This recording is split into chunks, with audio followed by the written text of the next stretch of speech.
What is going on, everybody? Hope you are having a wonderful week so far. Podcast time. In fact, before we start the podcast, I say it every week. However, I have a Discord channel that we talk about the podcast. I give free records out, do everything to do with me. If you're really into kind of getting to know me a little bit more and getting to be part of the community of what we do, there's some really cool people on there. So the link is in the description. Get involved on that. Also, if you listen to this on a regular and you haven't subscribed, please hit subscribe and please give us a little review. Keeps the podcast going. Really appreciate it if you can do that. So thank you very much. Podcast time is exciting one this week. Carl Cox and Christopher Coe. Both of these two amazing human beings don't really need any introduction. However, I wanted to get them both on the podcast to talk about their record label, Awesome Soundwave. I did a remix for Mark Romboy on the album that he released on the record label. And I've been really interested on the concept of this record label that Carl and Christopher opened.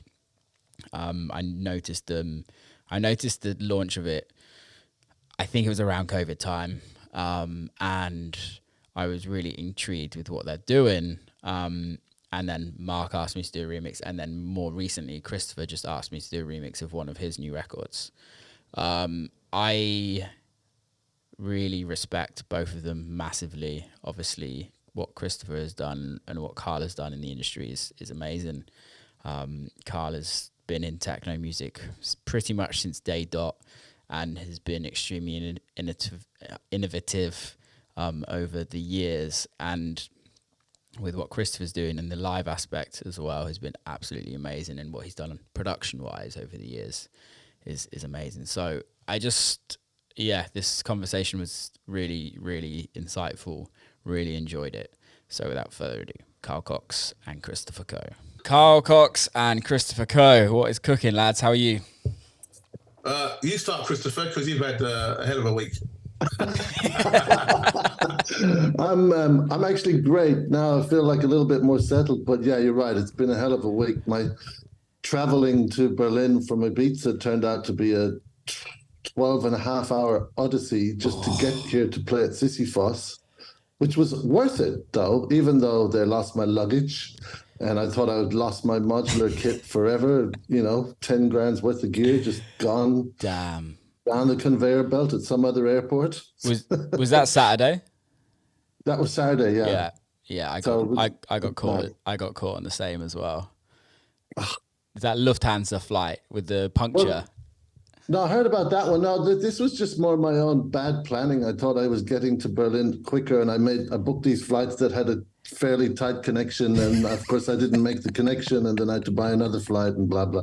It's my own fault. Okay. Bad tour management. My manager was like, "Why did you book those flights? I had told you to book these other flights." I'm like, okay, lesson learned. It's never good when you get told off by your own manager, is it? Let's be honest. Thanks, man. Carl, how are you, man?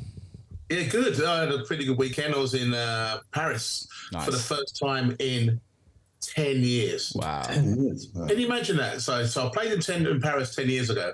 I said, right, an amazing party. I'll see you in 10 years. They'd be like, Carl, you are mad. This is catastrophic.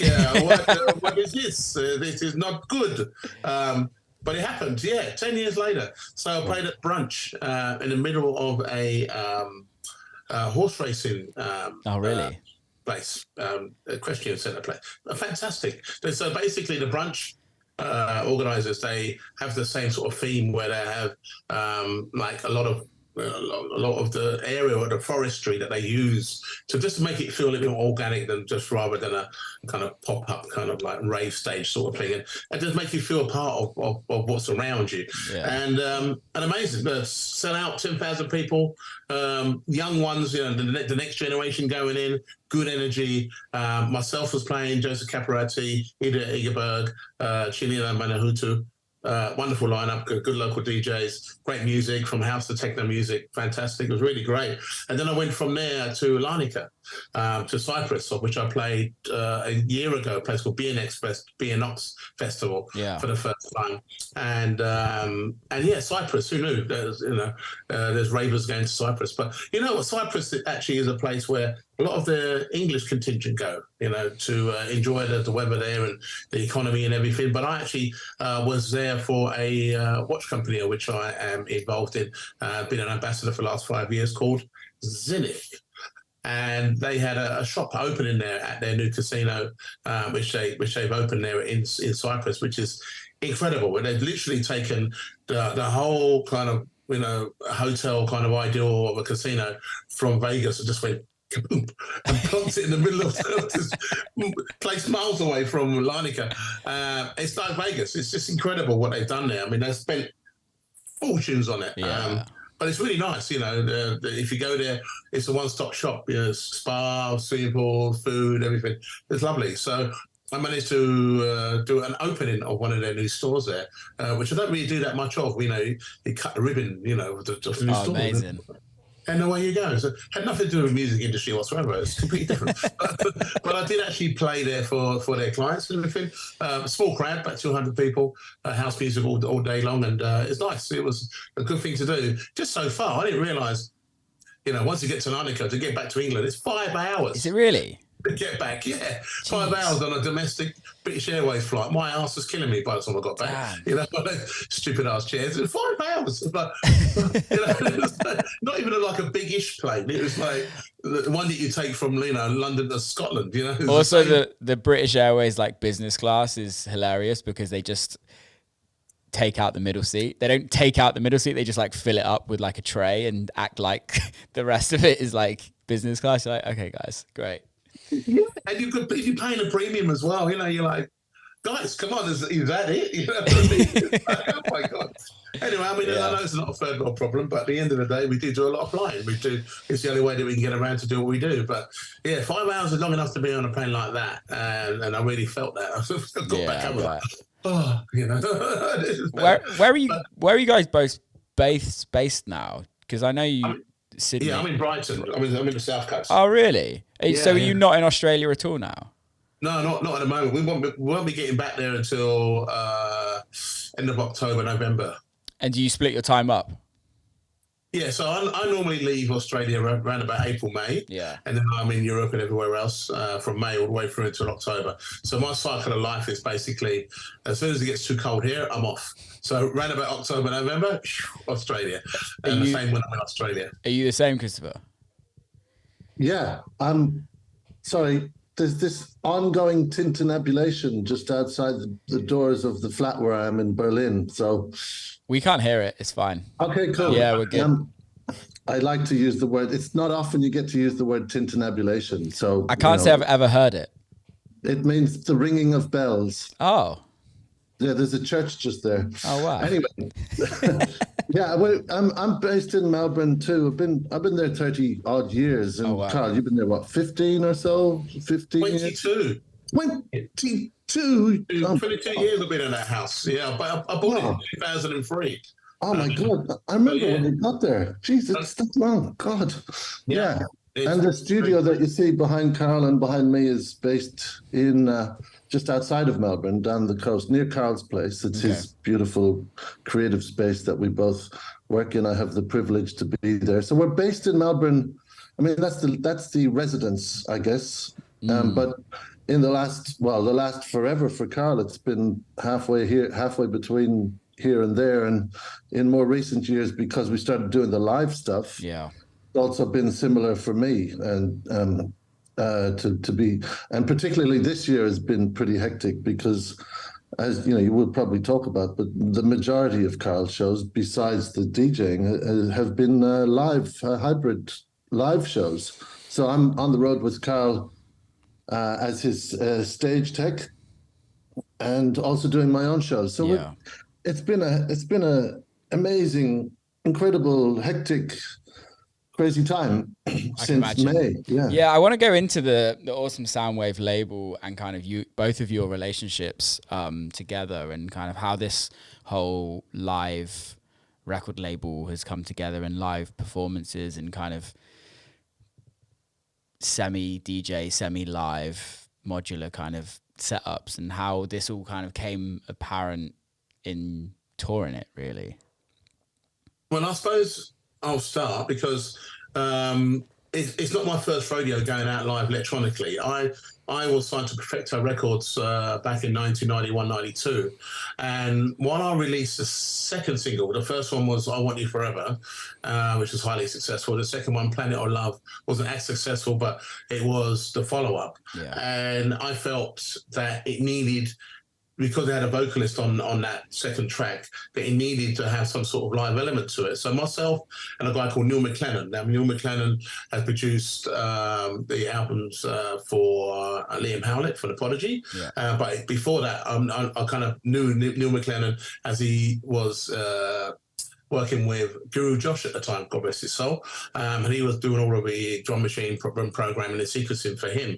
So that's how it kind of started for me in a sense of what could be done live. Yeah. Now I was way excited by that, but at that particular moment. And my first ever live shows actually was in Melbourne, Australia, where I was working with Neil McLennan and working with a keyboard called an SQ80, and then basically using all the MIDI to drive all the sequences and the keyboards, and I was actually playing keyboards live at the time and everything, and it's really exciting. But you know, we were carrying around like large, kind of transport cases for all the computers and the S1000s and all that. You know, it was like cars coming with all this live equipment on leads and everything, and I just couldn't do the live and the DJing. So at the time, it was way too advanced for a lot of people to ascertain to begin with, because the Prodigy were going out live at the time, so was I going out live at the time, but also DJing at the same time, because people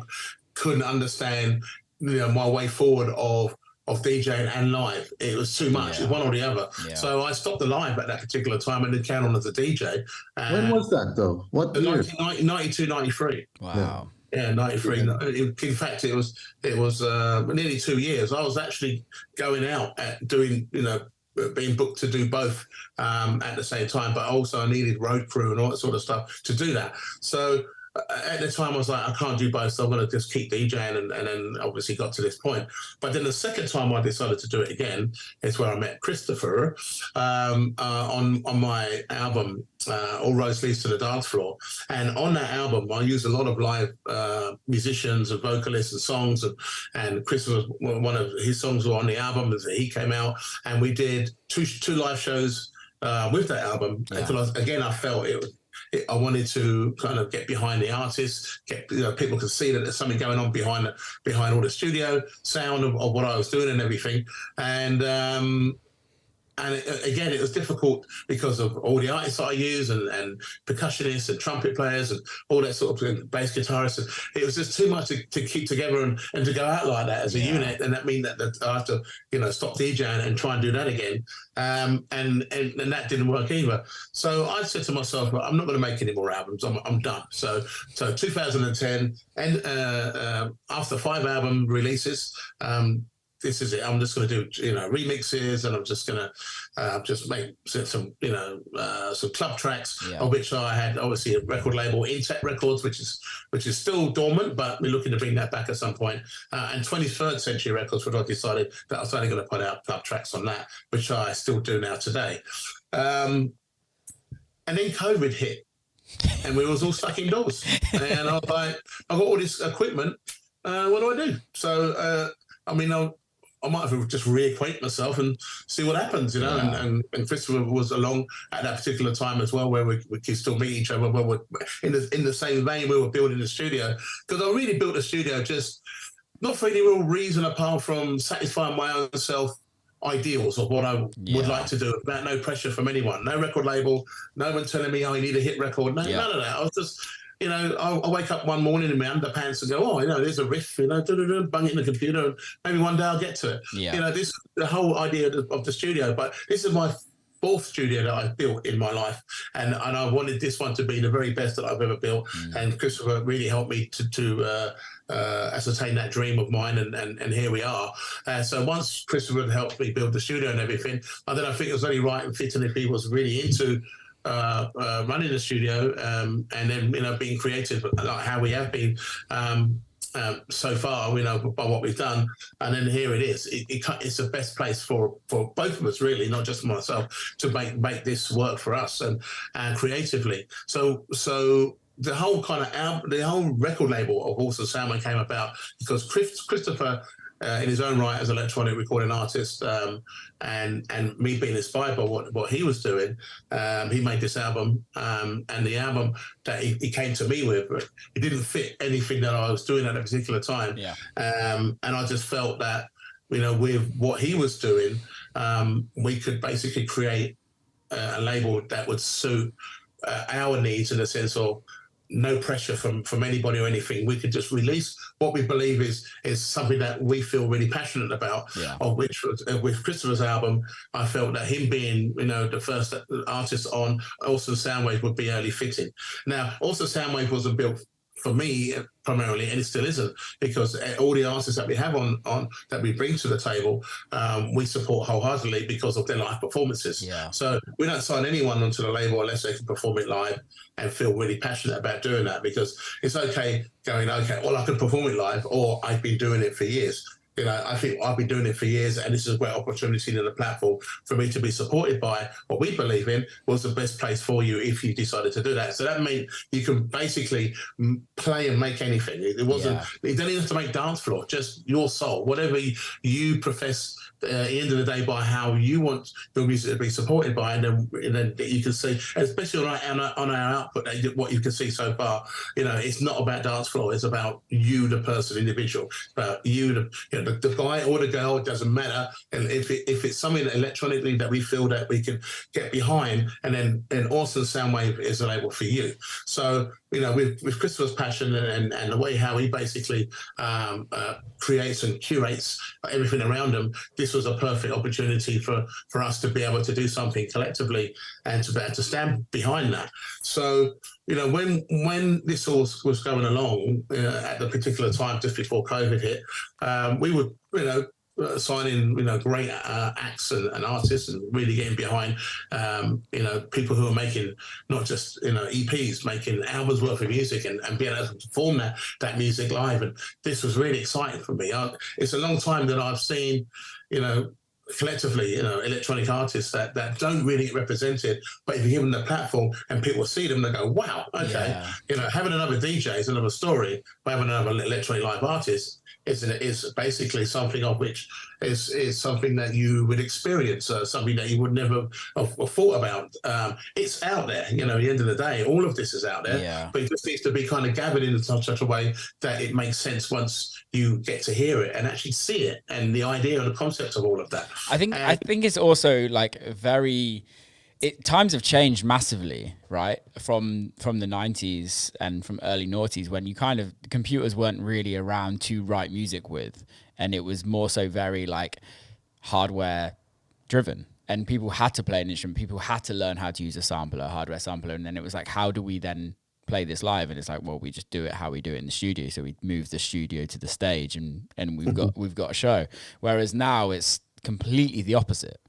You don't have to do any of that. And I think with the likes of like Prodigy, Chemical Brothers, there's just countless insane live artists out there, but you don't see the smaller guys and smaller girls that are kind of trying to kind of grow up through it, or even some of the artists that you guys have. Like I was just listening to the Stimmin records on the label, and like Stimmin for me is like one of my favorite producers out there over the years, and been consistent with the records that he releases.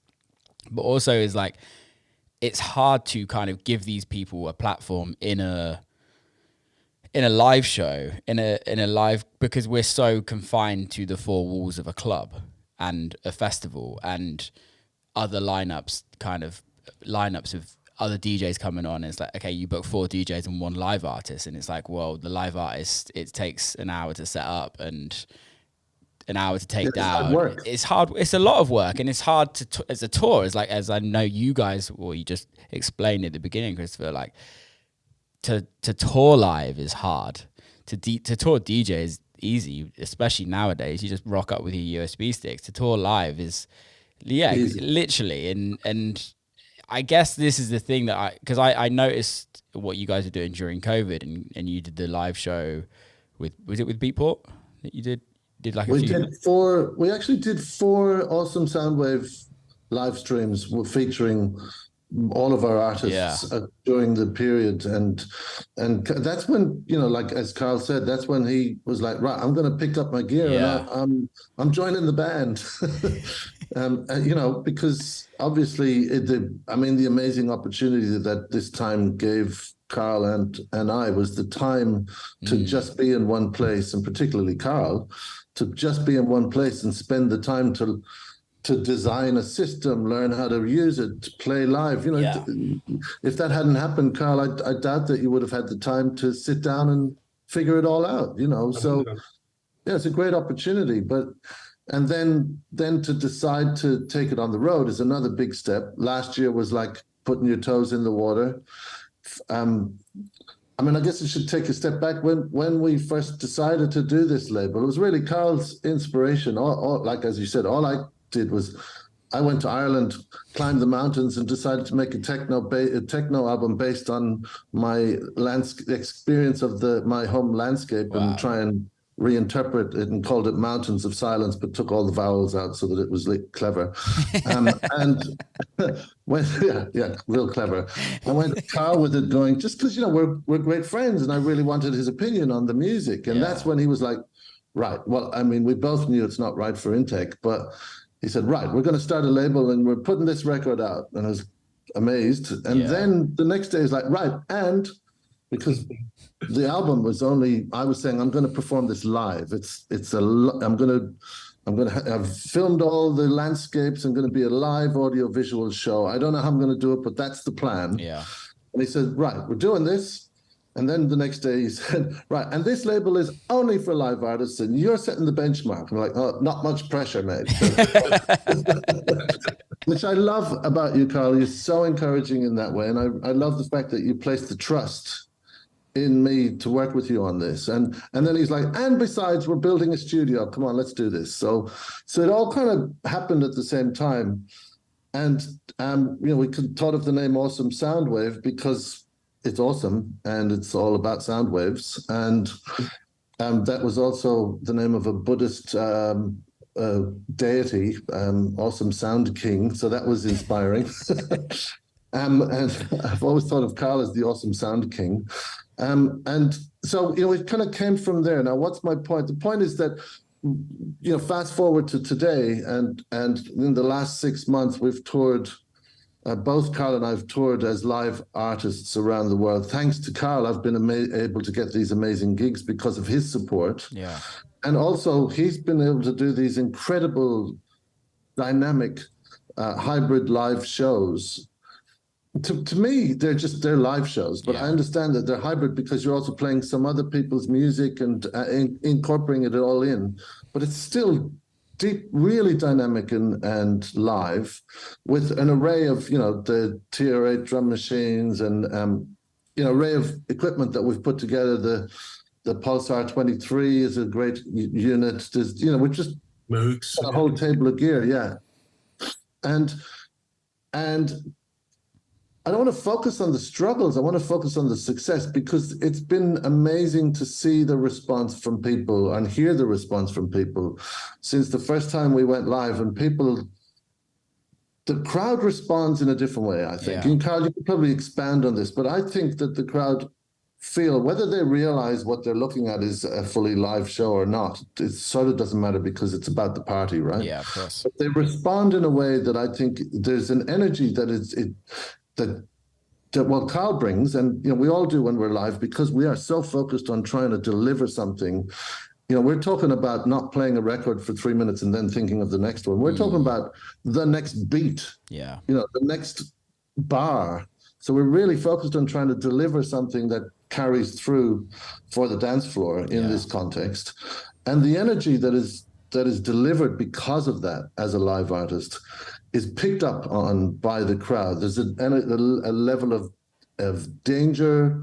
There's an energy of risk because it could all fall apart within the space of a bar.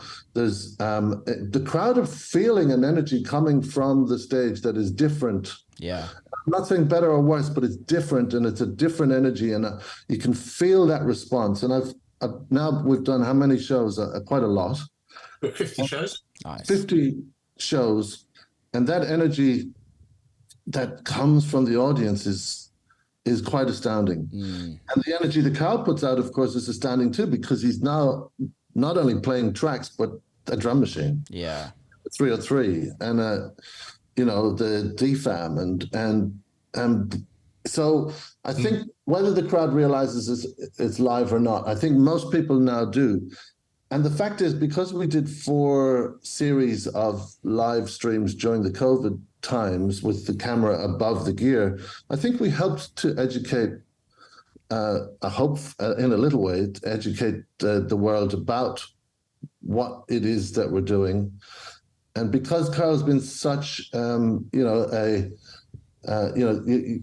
been so encouraging about it, people have picked up, sat up and noticed and gone, hang on a sec. And then also at the same time, I think that the access to live equipment has become a lot easier, and the interest in modular Eurorack equipment, for example. And so it's I just think, Carl, you always seem to have this prescience. You kind of always know just ahead of the time that something's going to hit. And I think at that same time, we're doing a live label. And then all of a sudden, there's all these live artists coming back on the scene. They've always been there. There's always been a live artist, but they've had to struggle because they've had to struggle trying to set up in between DJs. Yeah. And it's still a bit like that because a lot of promoters and show producers are not quite thinking about what is needed for the live artist. And we still find we have to educate them. But there's definitely a lot more interest and a lot more support and a lot more live artists. Well, I think it's really important as well because realistically, all thanks to you guys for doing that, really, because pre-COVID, they were there. We all know multiple live artists, and there was people that were doing it very well, but it just wasn't really there on a commercial. But I think what the difference is that from an outsider's point of view, you guys have told the story very well, and I think without kind of treating people treating people stupid in a kind way, people just don't understand. And I think you need to tell the story in a correct way. You need to explain to people what you're doing for them to actually understand it. And I think what you guys have done is, with Carl, with what you're saying, is like, we need to do this and this is what we're doing, and not kind of blurring the lines and like occasionally putting an artist on the label that doesn't do live, and occasionally in your hybrid set going, actually, I'm just going to DJ today. And occasionally when it's supposed to be a live show, just going to DJ. It's very easy to do that, to kind of, to not stick to the goal and the end goal. And I think by carrying on and just being relentless, you create something that you slowly educate people, and people understand eventually, and then they know what they're going to get, and they know that it's a special show, and they know that what you guys are doing is extra work, and they appreciate it more. It's just a thing, but you just have to tell the story well, and you guys you've done it very well. Yeah, I mean, the main thing is, I mean, I could take the easy route, in my career, and just continue to DJ and just leave it, and and just go, well, I'll just leave it to Christopher and just life, But I just no. I mean, I carry 2 Pelican cases worth of equipment. Yeah. When I spoke to Joseph Caparetti, I spoke to Adam Bayer, I spoke to Dubfire. I said to all of them, I said, why do you guys think about going live? Just turn a corner, maybe. All of them said, absolutely not. No way. No, not even like a thought. It was like they saw me 2 Pelican cases and went, no. I'm like, oh, okay, well, I'll just carry on then, And but when I do, we set it up and I get going, they're the first ones with their cameras going, oh my God, the energy of it, the power of it all. I feel it, you know, at the end of the day, if I don't DJ ever again and I just carry on doing live, brilliant. Because it really does, you know, stir the fire in my belly, knowing that I'm not just playing other people's techno music, I'm making techno music. Yeah. It's a creation. I don't even know where I actually start, where it's in the middle, or where it's going to end. Yeah. Apart from I'm taking the journey as much as the people listening and seeing the journey and feeling the journey with me. And I think that's what techno music has always been about in some ways. You know, all the time, if you think about all the records that were ever made in the beginning, you know, 87, 88, 89, well, all those records were made live. Yeah. There was no computers, it was all sequences, and it was then basically they're recorded onto maybe a 32-track tape, which went out to 16, it went down to 8, which went down to 2-inch ding, and it was all basically just put together, and then that was recorded on a stereo bus to master, and you had that track, Strings of Life. Yeah. Classic. You know, I mean, for me, that is where we're missing a point in where we're making music at the moment, you know, because everyone's kind of making the record to suit and to fit where we are right now. Yep. Where all that music in the beginning, it didn't fit or suit anything. It was just the creation of it. Yeah. You know, when you heard Cybertron by Juan Atkins and all these records, they were just thrown in because that's all they were doing. They were just like, well, we don't know where this is going, but we're having fun doing it, and just put it out there. Who cares, you know? And my album, Electronic Generations, was done on exactly the same premise because I just felt I've got nothing to lose here. I've been doing this for years and years and years, and I'm having fun. And funny enough, the mixer that helped me do that as well was something which I got behind, which is the Pioneer V10. And at the beginning, when I had the beta version of that here in Brighton, and then they came over with it, Pioneer. And I was using a Richie Horton's mixer at the time, the Model 1, and I was praising the Model 1 all the way through. But there's quite a few things missing on that Model 1 for me, which it didn't allow me to kind of go any further than where I was with that until the V10 came out. And I said to people that this mixer is a game changer. It is. Right? Everyone was saying to me, oh, well, you're just getting paid. Oh, Cox has got he's getting millions of them, you know, and he's selling them all off. And I'm like, it's a game changer. And I tell you why. It's because you can record stems from each channel into your Ableton Live.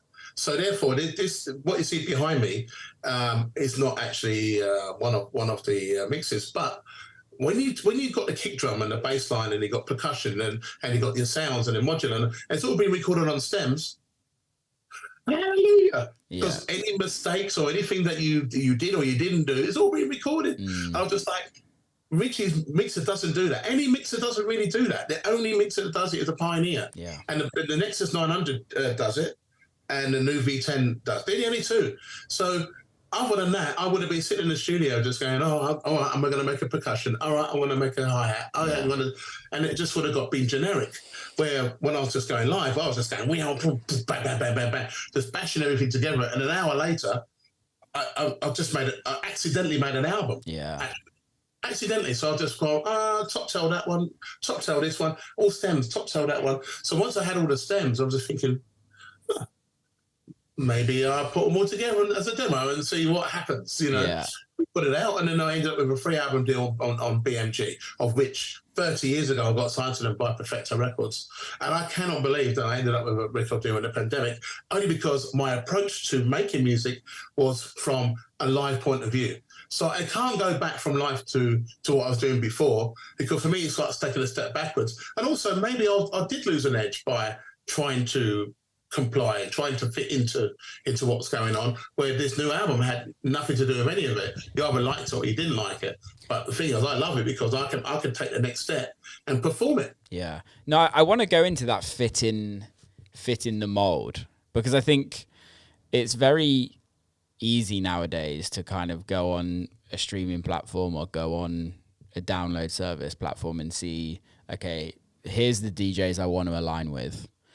Here's the artist I want to align with. Let's see what they're making. Let's see what playlist they're going to. Okay, let's go listen to a playlist. What does this playlist sound like?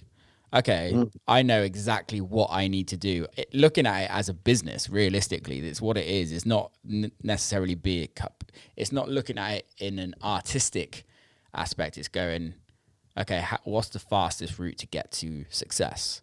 And it's like, okay, well, I need to align with all of these artists. I need to sound like all these artists, which in the grand scheme of things, that is how you have a career in anything, in the grand scheme of things. However, it waters everything down to a level of you just have carbon copies of everyone. And the originality is just so not out of there. And it will be interesting, like both of you have had extremely long careers in techno. And where we're at right now in techno or in electronic music right now, for me personally, and there's some amazing music out there, there really is, you just have to dig. But I think that the level of carbon copies out there is just depressing.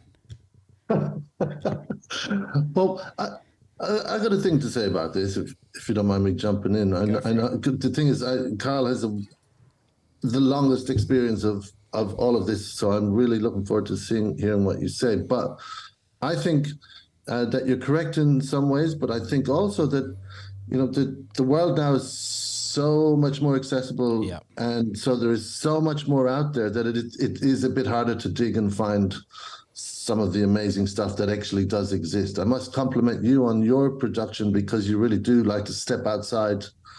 Yeah, and it's amazing. Like the remixes you've done for us and for other people in your own tracks, I really, really admire your work. And I would also suggest that the reason I'm so excited about the live electronic scene is that, and this is my own barrel that I push, but I tend to think that this may be one of the last bastions of electronic musical experimentation, because of the very fact that you, even as an artist, you're not quite sure where you're going to end up when you start twiddling those knobs with your modular or with your machines.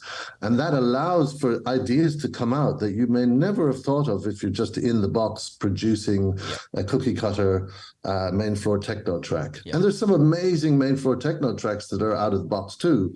But I would dare say that a lot of them are produced with a lot of live equipment, because when I'm playing live, the stuff that I'm playing, and because I'm under the pressure of playing live that comes out, I'm like, wow, God, fuck me, I would never have thought of producing that. Yeah. And I would say the same, Carl, you've said this to me. And we're at a point now where we're not only expanding creatively, but also there is a huge amount of copycatting. Yeah. To the point where, like you say, there's the business techno side of things. And yeah, I don't know. What do you reckon, Carl? Are we going to get past this? We will get past it, 100% we will, because it's just now getting seriously boring. The thing is, there's now blurred lines of what actual techno music is. Yeah. This is the biggest problem. You got a record, this is 170 BPM, and everyone's calling that techno. Well, it's just impossible. Yeah. It's 170 BPM. I mean, an annoyance. That's not techno as we know it. I've always kind of like, seeing techno music as music being made, because of technology, it enables us to make this sound. So, with the musicianship, which I think has been lost a lot at the moment in techno, it's been lost. So we try and bring that musicianship back into the sound of where I think, I don't really want to call it real techno, because it just sounds really purist, but I like to feel that individually we have our own statement to say in the music that we make. And that's the thing. I was talking to John Rundell the other day about Intech Records. And Intech Records, basically, from the very beginning, every single artist we signed on Intech Record had their own individual sound. Yeah. So, Vince Watson didn't sound like John, and John didn't sound like Renato Cohen, and Renato Cohen didn't say, you know what I mean? Yeah. You see every single artist, they all had their own individual sound within the realms of techno music or the tech house sound of what we had at that particular time.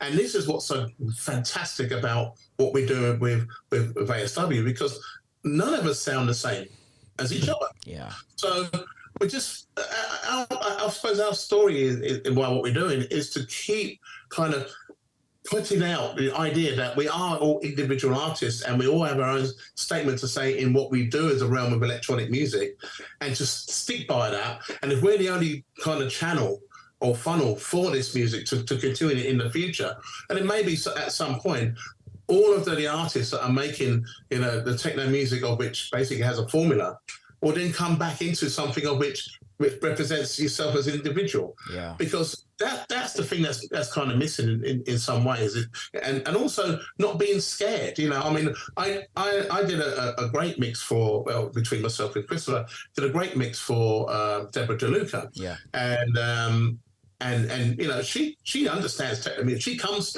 from techno to where she's kind of ended up now, but then decided to turn a corner of commerciality. So that's her choice, and I get to understand that. But we did a really awesome track called Flora, which in Italian means flower, which is beautiful. And she has her voice, very kind of like beautiful voice. It says something within flowers, and it's really awesome. And we put this techno around it, which kind of reaches to where you are, but then takes you to somewhere else. Yeah. And she hasn't played it or got behind it at all.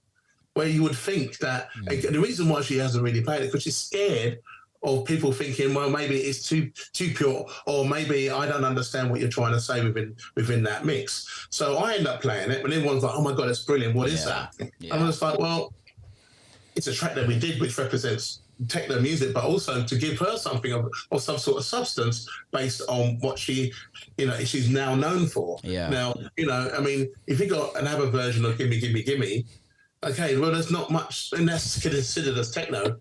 And then, unfortunately, the only place from that point is not up. If I hear that fucking song one more time, I'm gonna. Yeah, we've reached the echelon. We can't go any further than this in the sense of acceptance for what that is. So we have to go back to go forward. But that's her choice, and if she's sticking by that, at the end of the day, and I don't want to just call her out as an individual. No, I really respect your opinion though, because I think realistically, for both of you, but especially for you, Carl, as your long career as a DJ, you have seen, we all have seen, but you especially have seen artists go in and out of careers and fashions go in and out of being popular and come back around and then leave again. Trance is now back, which is a very interesting time, going to the gym and literally listening. Like I go to the gym, I was at the gym this morning and like they were playing trance classics, and I was like, I swear I got rid of these in my life, and they came back around. But I think it's amazing. Like I love fashion. I love this because it brings new people in, and realistically, like everyone putting a dunk on the record, like the kids that are listening to it now, and I don't mean this in a derogatory way, like they'd never heard of it before, so it's a brand new thing to them. It's a brand new thing, and it's just us oldies that are going, why? Don't get it.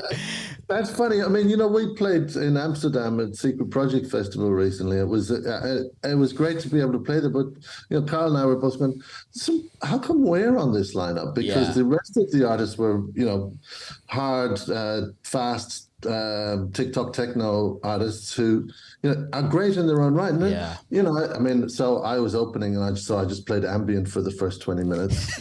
Maybe it was a bit cheeky, but I just thought, well, it was a nice way to start into the day.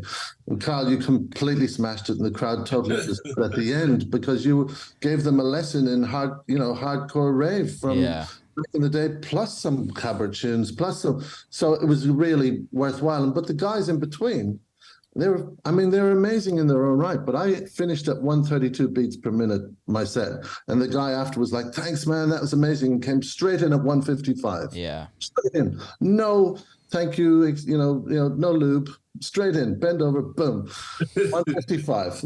And I thought, right, okay, so that's where it's at. But then on the other side, I'm thinking, right, well, these are 18 to 20 to 22-year-old people who don't have the history that we have, and neither should they. And they're finding this really exciting. And in a way, I'm like, actually, I don't have to like this. Yeah. Because this is for the kids. And I don't mean that patronizingly. This is for these young people who are excited about this, as we were excited about techno at that age, Yeah. that our parents were like, oh my God, what is this terrible sound, this noise? You're making noise. It's just disgusting. There's this boom, boom, boom all the time. What's going on? And I find myself saying the same thing. And then I thought, hang on a second. This is good, actually. Yeah. Something will come out of this that we probably don't expect. Maybe it'll be a weird hybrid of drum and bass and techno, and who knows? I don't want to predict. I actually have to be respectful. I do actually respect the fact that there is this new excitement happening, even if I don't like it personally. Same. However, it's the cookie cutter thing that I worry about. I just want people to, if you're going to play at 155, do the craziest motherfucking thing you've ever could think of and make it wild. Yeah. Or, do a weird ambient thing at 155. Don't copy everyone. That's my only beef. Yeah, because the thing is, we're hearing samples in these tracks which are so easy to just rip off. Yeah. So we're not really hearing anything original and originality. Where techno back in the day was all original. Yeah. We never really sampled anything. It was all. With all this equipment that we have, surely we can make new sounds or something interesting or something else. Yeah. If you listen to my album, there's no samples in there. It's all original sound. And why not? Because as soon as you go to any of these machines, you can literally just go to your synthesizer and make this weirdest noise of all time.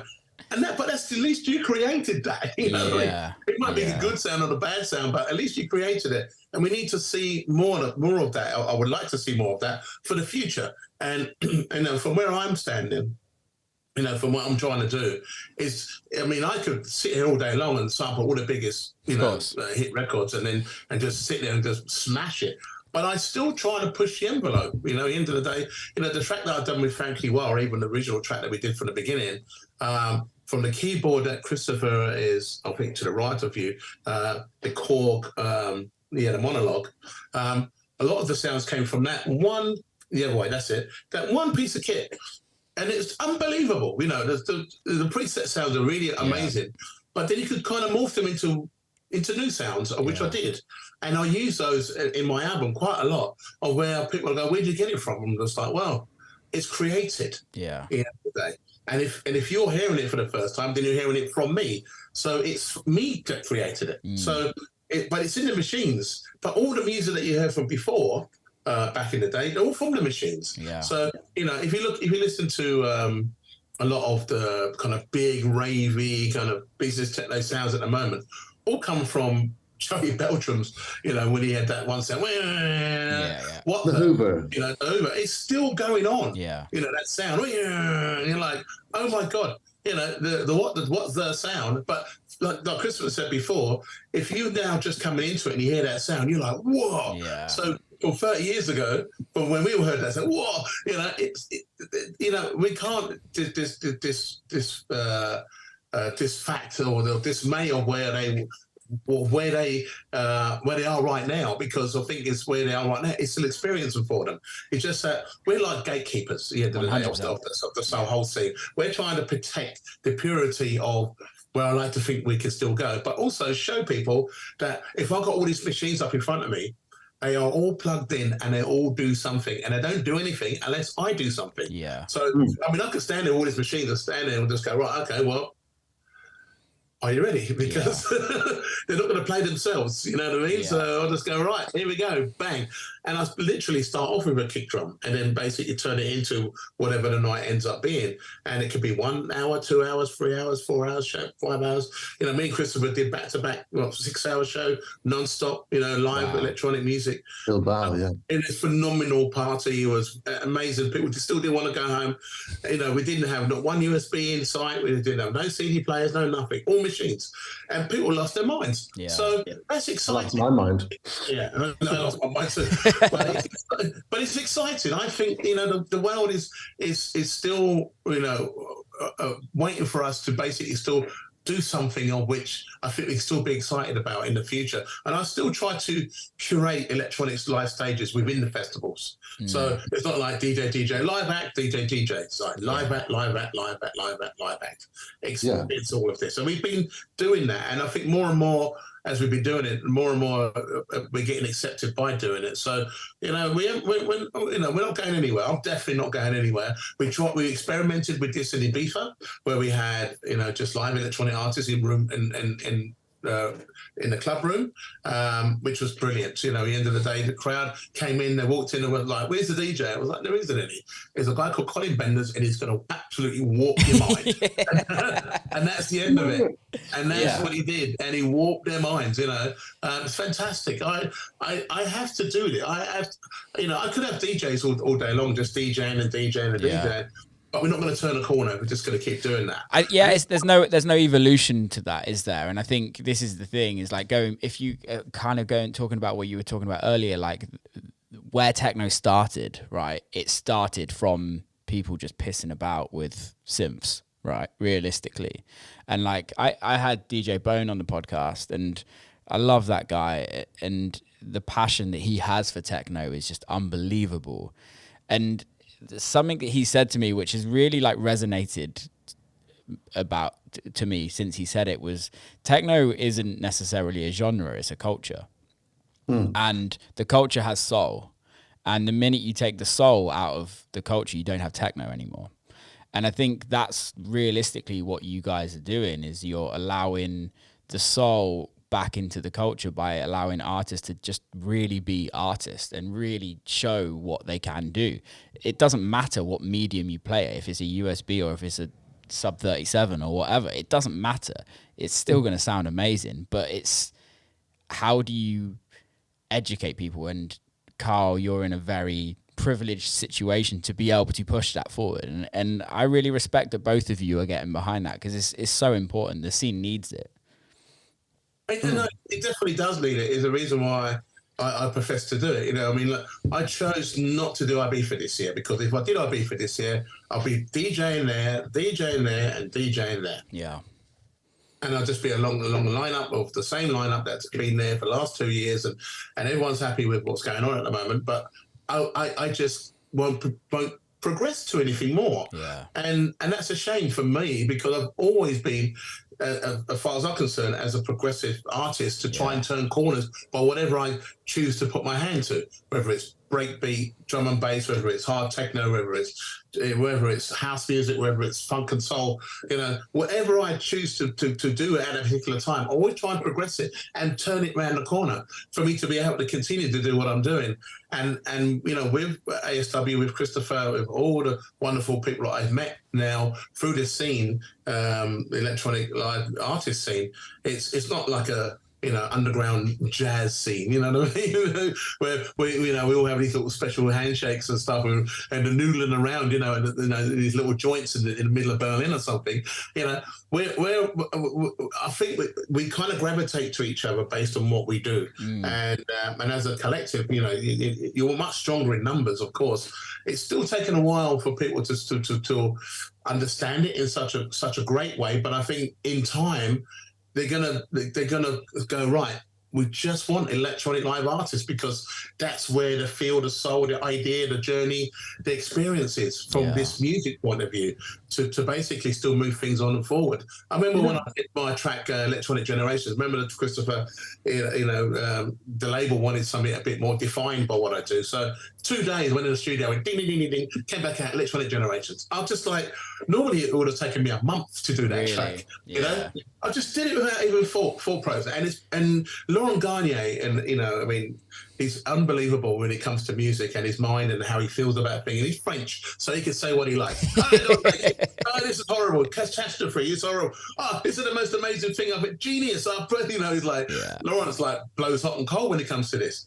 But, he heard my album and he said, you know what, Kai? He goes, Electronic Generations is the best thing you've ever made. Wow. I fall off my chair. Bloody hell. After like 30 years of knowing the guy, I've done remixes for him and everything. He's never said that.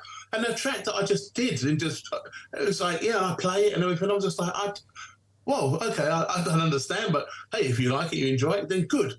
For me, I was just like breath of fresh air, because I just feel so free when I'm doing this, and I feel that it's me that's now able to contribute to what I believe that's got us here in the first place, and able to now, like I said, privileged position to have to show the now generations we can do this and turn a corner without having to follow any fashion. Yeah. And yet, at the end of the day, no following anyone. If we're going to be leading, then they have to follow us. Yeah. And that's even if they want to do that. Yeah. So, I'm really excited about where we are at the moment. I mean, this is only the beginning by where we are at the moment right now.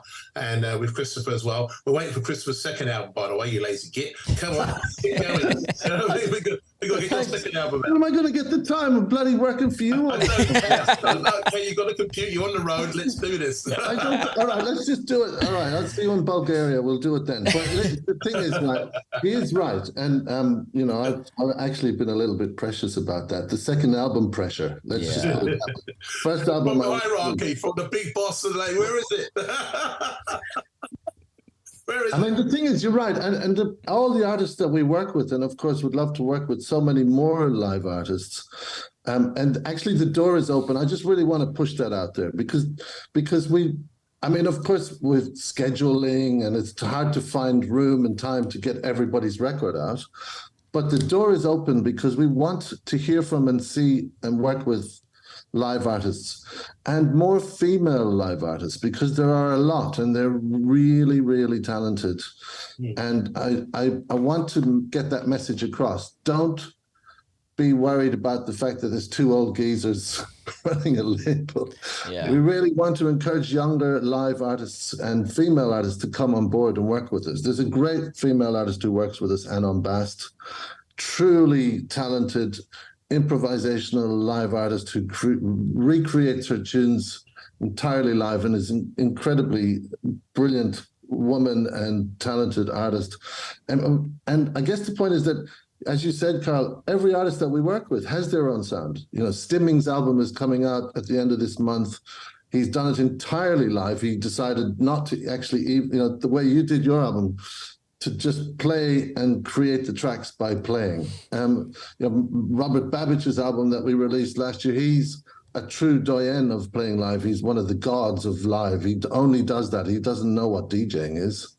That's, he's always played live. He's always produced live. That's his thing. Mark Romboy, another great artist, legend, who's got a huge legacy and has played with orchestras and produced stuff in such a range and has such a diversity of musical talent. And then we go, Digital Africa. They're like a live Afro house, Afro style act. The diversity is really important. Satek, another live artist, amazing. And we've played with Kink. We've played, Colin Benders. We've got, Hi Brazil, who's produced stuff. Incredible Irish live artist who's got this breadth of vision for techno, really deep techno. Charlie Thorstensen, a sound that I've never heard. He creates the most unique sound, and it's deep and amazing. Hannes Beeger, incredible producer. He's amazing. All of these artists that we work with, I'm so proud that they've come on board to work with us. Because the other thing that I should say that Carl said when we were doing this label, he said, right, it's going to be a live label, only live artists, and we're only releasing albums. And I initially was like, oh fuck, okay, right. But I get it, because what you were saying there is like, give the artist the opportunity and the challenge at the same time to create something that is outside of the EP Beatport model of, one or two tracks at a time that are for the dance floor. Give them the opportunity to create a body of work that is more than just for the dance floor. Yeah. An album like my own, you can maybe pick two or three tracks that could work on the dance floor, but the rest of it is for listening. Yeah. And so we've gone to each of these artists and said, right, and they've come to us and said, we'd love to work with you. And I go, right, well, you got to do an album. And some have gone, fuck. We're working with Disloa Vos, a Dutch artist who's amazing. His album is coming out next year. And initially he was like, whoa, that's a lot. Oh, I don't know if I can make an album. Yeah. But then he went away and he came back with something incredible. So, the opportunity and the challenge is there in the fact that we're asking people to do more than they would normally do in this dance scene. Yeah. Is to express themselves through the creation of their music live and in the studio, that go in a way that goes beyond what everybody's doing at the moment, is just releasing track by track. Yeah. And I think that also it means that the artist is challenged to do something outside of the box.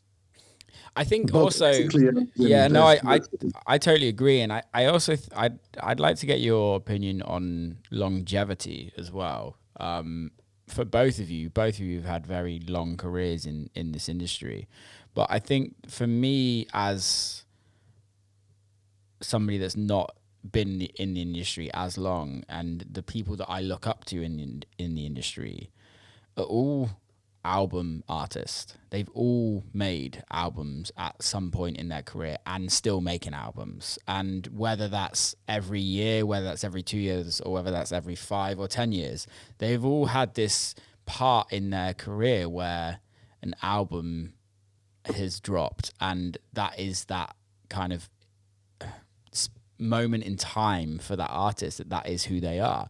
Classic example, Chemical Brothers. Like, for me, the Chems are quintessentially the best album artist in electronics, my opinion, whatever, you guys can disagree. But like, you know exactly what you're going to get with a Chemical Brothers album.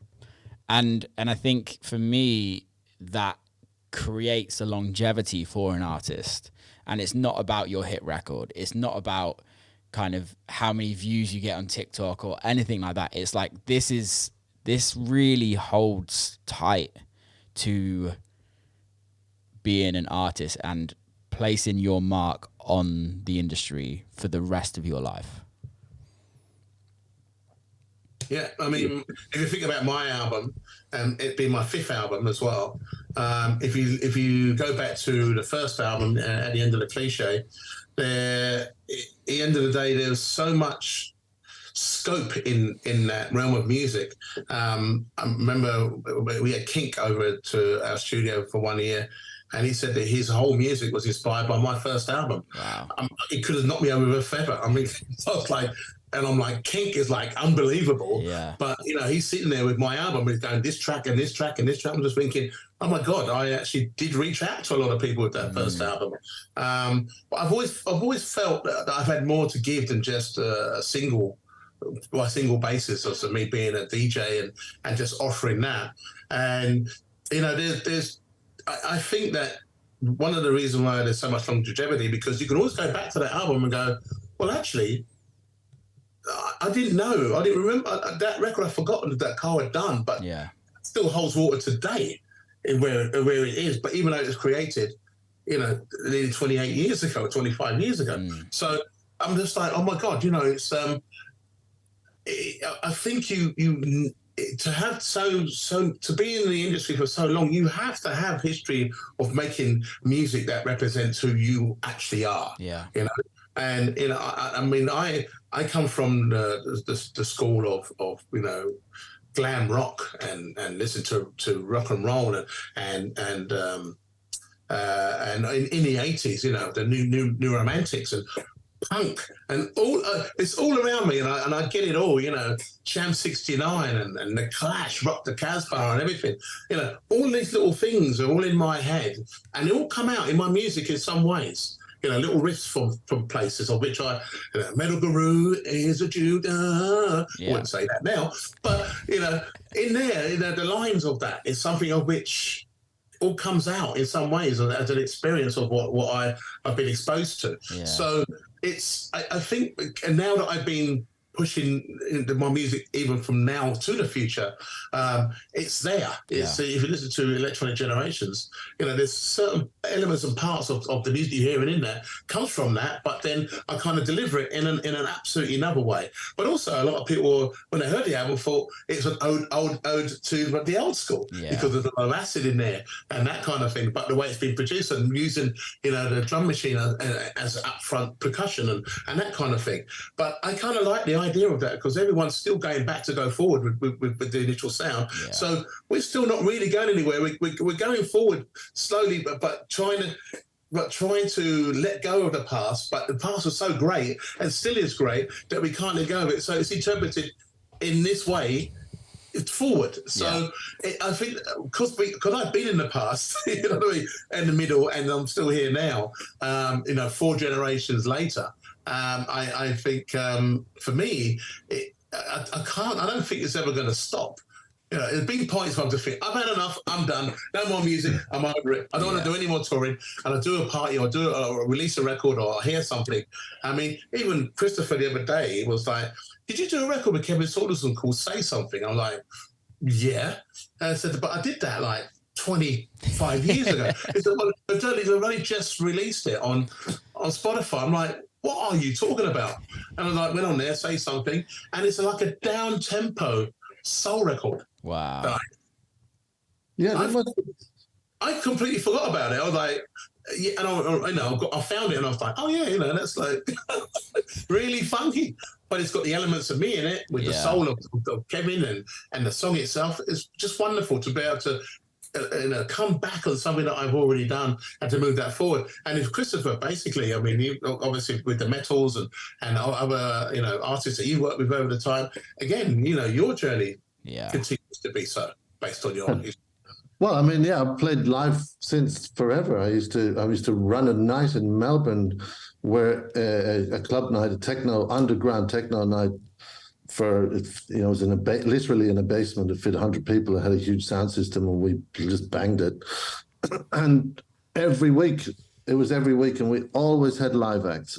It was, always.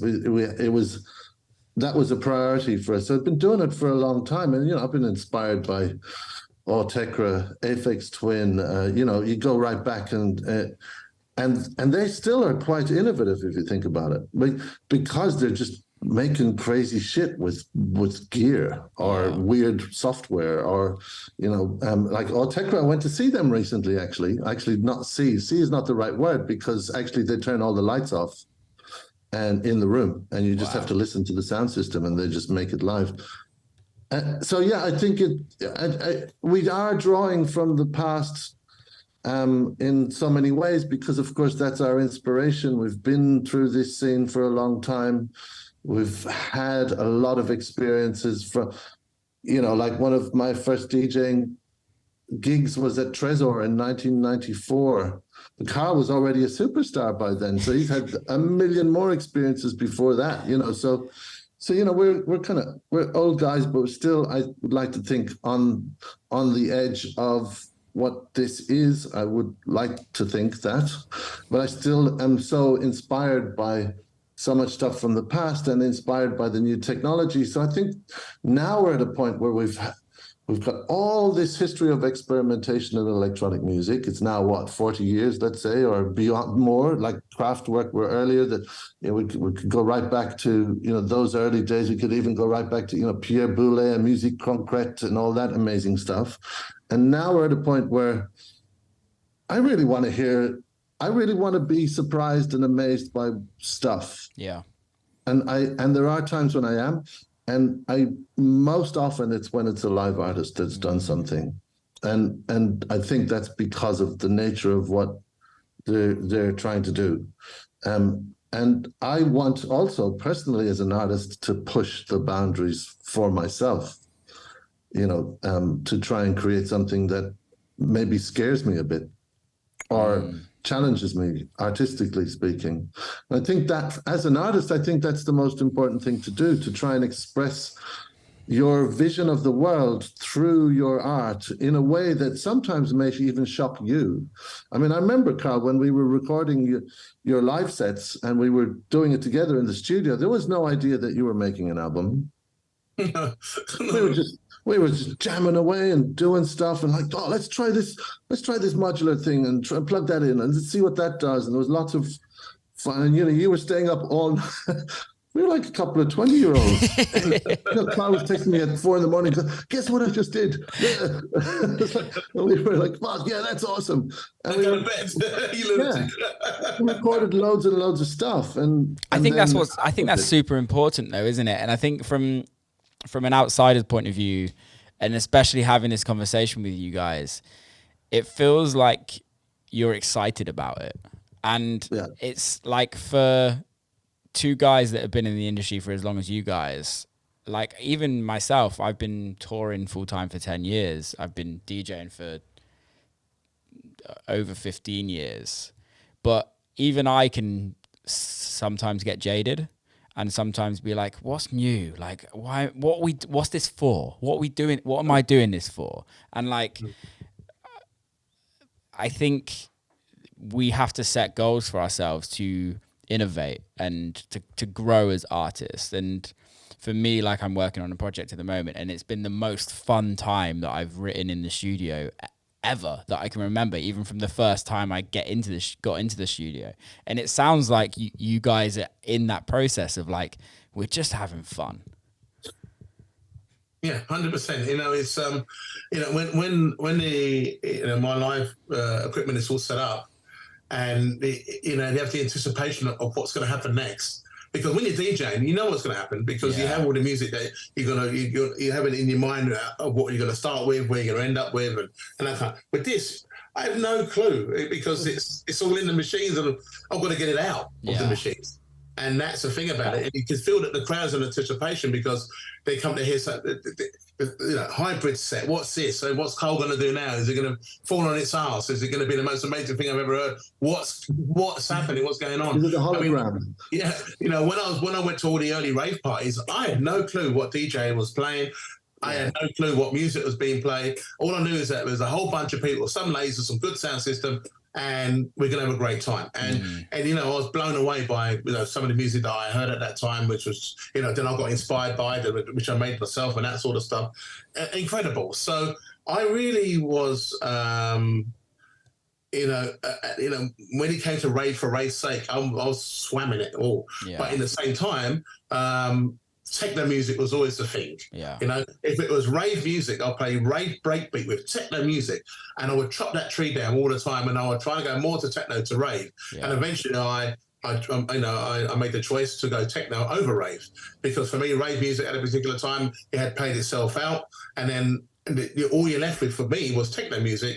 And when the techno music of that particular time got harder, faster, it got to a point where I don't want to play that fast anymore. So I brought my BPMs down to get back to the purity of the sound, and then drive that home. Yeah. And that's what I did. And then, you know, to support that was the release of Intech Records in 1999. I had another record label before that called MMR Records, which I put out a whole bunch of early Smith and Selway music, and John Selway actually, and Lenny D, and all sorts of things. I've put out a lot of music, you know, in the techno realm of that kick drum. You know, I always enjoyed, you know, having the breakbeat when the kick drum comes in. I always had that kind of stomp between my music. But house music was always something of which I'm not truly house music, but I really, really appreciate vocals, gospel vocals, you know, arrangements in house music. You know, the bass lines of house, Strictly Rhythm being one of my favorite house records of all time. You know, did everything, you know, in a sense of the sound and what it gives you, whether it's tribal, whether it's gospel, whether it's down tempo, whether it's just strings or arrangement. I love all of that ideal of music, and you know, it still carries on today of how I feel about it. If you hear any of my sets at Space, it always started off with soulful house into techno. Yeah. Every single time. You know, and I've played house music on the terrace, then go inside and go house music into techno music. So I always had that balance between everything. You know, when Raven was raving, it was on. Yeah. It was like, you know, Fabio, Groove Rider, Ratty, Kenny Ken. These boys are just slamming it, you know, and I'm in the middle of it all, but I still went kick drums, you know, put the stomp on it, you know. So that's what set me above everyone else, because I knew that I would come out of that realm of jungle into that techno sound. If you hear any of my tracks from back in the day. So I'm excited about where we are now as I was back then. Yeah. And I think a lot of people who kind of maybe missed that, because obviously I was playing in Ibiza quite a lot more than anywhere else. I wasn't able to drive that home in some ways, and now that I am, I'm getting really excited even more about, you know, turning that now another chapter in the page of what I do to support what I think is lacking at the moment out there, and that's live electronic artists being seen as, you know, a creative force in this music, and hoping to see more of it happen in the future. I remember one day going back, and I'll tell you one more story of Adamski. Now, Adamski for me is like, you know, one of the originators of live electronic artists. But he didn't really have a lot. He had like a 909, he had an SQ80, and maybe another keyboard. But he made that work so well. It wasn't funny. Of the reason why his songs came out. Now, I live in Brighton, and Debsky lives in London. And I remember calling him up once. I was doing this like shebeen. I did this party in the top of this house, in the top floor, flat of this house. And I asked him to come down with his keyboard to come play some music. And he did. He got in his car, drove down, got his keyboards out, and just started playing. And his house for about 50 people. I'm like, if we only had a camera, the people wouldn't believe it. And there it is. That for me was the beginning of everything when it comes to electronic live artists. Yeah, I think also for me, the crux of the moral of the story is just bring back musicianship to it, and it just allow people to express themselves rather than putting themselves into a box to have a commercializability. Yeah, I mean, I think, look, there's nothing wrong with commerciality. We all need it, right? We all need that. And, you know, like, I love great pop music, you know. Same. You know, that song Toxic is one of the greatest pop songs ever written. Or, you know, Aaliyah, an amazing artist. I mean, they're old as well. But I love amazing artists who have a great musicality and are able to deliver something that goes... it maybe transcends the genre into a crossover of commerciality. Yeah. Great, I love it. And another artist who we really love and respect and have worked with, is a live artist, is Rainier Zonneveld. Amazing, incredibly talented, actually classically trained pianist who's gone, as you say, Carl, gone clear. Gone to this stratosphere of fast cars. But he worked really hard, has created incredibly good music, and is actually an incredibly talented live artist. Yeah. And you know, he is a friend. And you know, some people may go, well, he plays too fast, and he's just all this stuff, but again, he's chosen to go there and has had the ability to do it. And I take my hat off to that, because that is what I want to see. You know, like if we're talking about somebody like Stimming, who chooses to really stay true to his identity and not buy into commerciality, you know, he's pushing boundaries. Again, I equally respect that. So I just think it's about artists being true to themselves, being true to what they want to deliver, and doing it in a way that's innovative and showing us how they're doing that.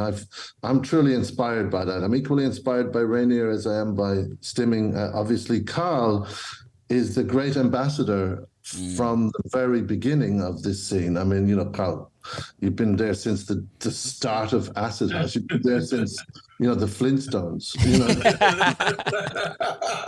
not that old. you're still young, mate. You know, you're still as young now as you did then, buddy. But, you know, like, and you're truly inspiring to us all. To the very fact that you've gone, right, I'm going to pick up the drum machine again and go out live. Yeah, and that to me is the very essence of it, and I think that's where we need to take our inspiration from. It's certainly given me a resurgence in my career because of that too. I know we help each other, but I think truly great artists will never stop trying to find ways to express something that is inside and also reach the community. And I do think techno is about a community. I do think it's a mindset. And I do think that playing live is real techno, if you want to use the word real, you know. Yeah. That's not to say that there are great DJs who play live.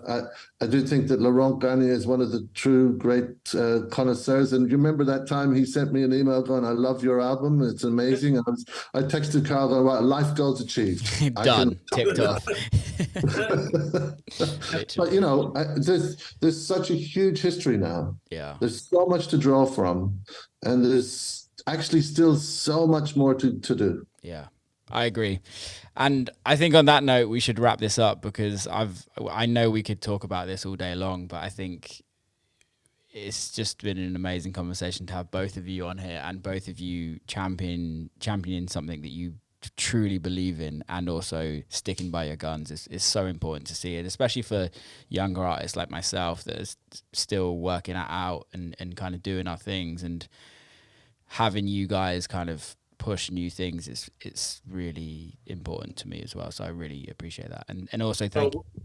No, sorry, but Will, in another 15 years' time, we're going to be doing the podcast for you.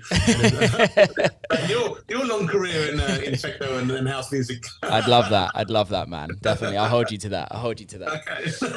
Okay. We love your music. It's really exciting. Thank you. It is. Thank you. I really appreciate that.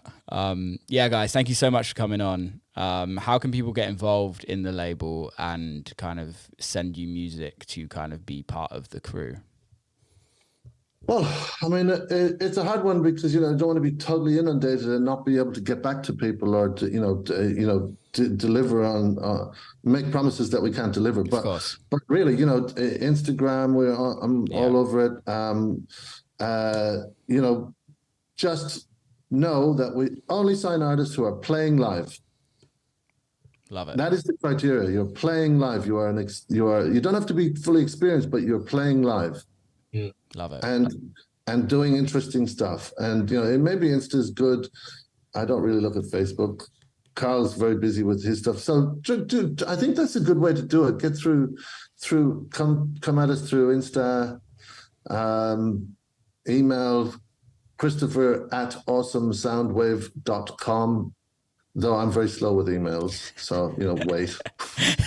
That's amazing. I'm sure people will find out if they want to get involved with it. They will find out and get in touch with you guys. So. Yeah, but and also, though, I mean, a lot of the artists we discover as well. So we're always looking around on YouTube, for anything that excites us, and then we if we find something, then we normally get in contact. So it doesn't have to be direct to us. Just if you're doing what you're doing, we might find you. That's awesome. Okay, I mean, that's how we found Anne on Bast. Yeah. Saw her putting stuff up on YouTube, and I was like, "Oh, she's good." I sent it to Carl. He's like, "Yeah, she's good. Let's get in touch." Get involved. So we really do like to curate in lots of ways, and more and more artists are putting their stuff out there, knowing that there are people looking. And I'm always on Instagram. I'm a bit addicted to it. Always going, "What's this? Oh, this is interesting." Kind of looking into it. So there's always. In fact, majority of people we've got in touch with that way. Amazing.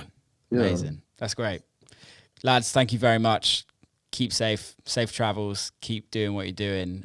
Thank you for everything that you're doing. And I'm sure I'll see you in a venue very soon. Absolutely. Thanks, Will. Cheers, guys. Take it easy. Thank you. Thanks, Will. Bye for now. And that's a wrap. Big love to Christopher and Carl for coming on. If you enjoyed it, please send it to your friends. Please share it. Please hit subscribe. Please give us a review. Get involved on the Discord channel. And I will catch you very soon. Keep safe. Till next time.